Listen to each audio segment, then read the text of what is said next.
అందరికీ నమస్కారం.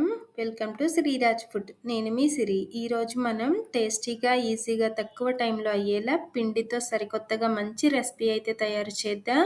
టేస్ట్ కూడా చాలా అంటే చాలా బాగుంటుంది. ఈ వీడియో మీకు నచ్చితే తప్పకుండా like, share and subscribe friends.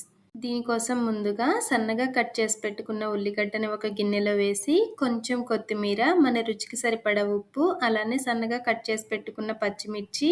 ఇప్పుడు ఇందులోకి 3 కానీ 4 కానీ కోడిగుడ్లను కొట్టిపోయాలి. గుడ్లు అనేవి ఎక్కువ ఉంటేనే టేస్ట్ కూడా బాగుంటుంది. అలానే ఇలా గుడ్లు కొట్టిన తర్వాత 2 స్పూన్ల శనగపిండిని వేసి శనగపిండి ఉండలేమీ లేకుండా గుడ్డులో కలిసిపోయేలాగా కలుపుకోవాలి. 1-2 నిమిషాలు ఇలా కలుపుతూ ఉన్నామంటే చక్కగా నురగలాగా వస్తుంది. ఈ గుడ్డు మిశ్రమాన్ని అయితే పక్కన పెట్టేసి ముందే 2-3 గంటల ముందు కానీ నైట్ కానీ ఎండుమిర్చిని నానబెట్టామంటే చక్కగా నీళ్లు పీల్చుకొని పండు మిర్చిలాగా తయారవుతుంది. మిక్సీ జార్లో ఈ పండు మిర్చిని వేసుకొని కొంచెం వెల్లుల్లి, జీలకర్ర, అలానే 1 ఇంచు సుమారు అల్లం, 1 టమాటా, 1 స్పూన్ పెరుగు వేసుకొని మెత్తగా పేస్ట్ లాగా చేసుకోవాలి. ఈ మాత్రం గుజ్జు అయితే సరిపోతుంది. దీనిని పక్కన పెట్టేసి గ్యాస్ మీద కడాయి పెట్టుకొని మన కూరకి సరిపడా నూనె వేసుకొని ఇందులోకి 1 స్పూన్ ఆవాలు వేసి ఆవాలు చిటపటలాడిన తర్వాత ముందే కట్ చేసి పెట్టుకున్న ఉల్లిగడ్డ ముక్కలు వేసి దోరగా వేయించుకోవాలి. మన ఛానల్లో చాలా తక్కువ టైంలో తయారు చేసే స్వీట్స్, స్నాక్స్, హెల్దీ రెసిపీస్ చాలా ఉన్నాయి. కుదిరితే ఒక్కసారి చూడండి. వీడియోస్ మీకు నచ్చితే తప్పకుండా సబ్స్క్రైబ్ చేయండి.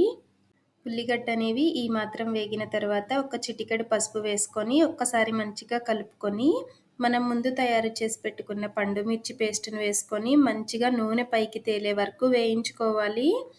ఈ గుజ్జు వేయడం వలన కూర టేస్ట్ అయితే చాలా అంటే చాలా బాగుంటుంది. చికెన్లో వేసినా కానీ ఇలా తయారు చేసి టేస్ట్, గ్రేవీ చాలా బాగుంటుంది. ఒక్కసారి ట్రై చేసి చూడండి.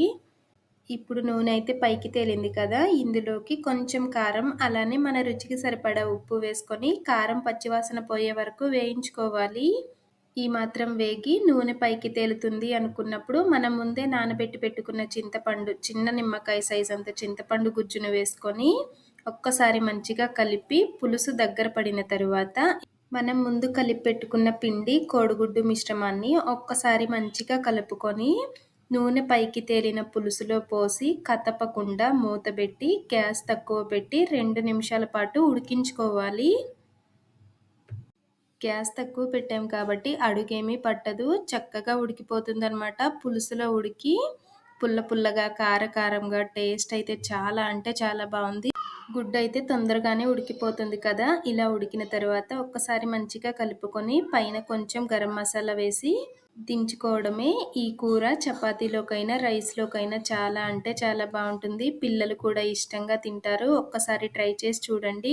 గుడ్డుతో ఏదైనా సరికొత్తగా చేయాలి అనుకుంటే ఈ రెసిపీని ఒక్కసారి ట్రై చేయండి. ఈ వీడియో మీకు నచ్చితే తప్పకుండా లైక్ చేయండి, షేర్ చేయండి, సబ్స్క్రైబ్ చేయండి. రేపు ఇంకో సరికొత్త రెసిపీతో మళ్ళీ కలుసుకుందాం. By bye friends.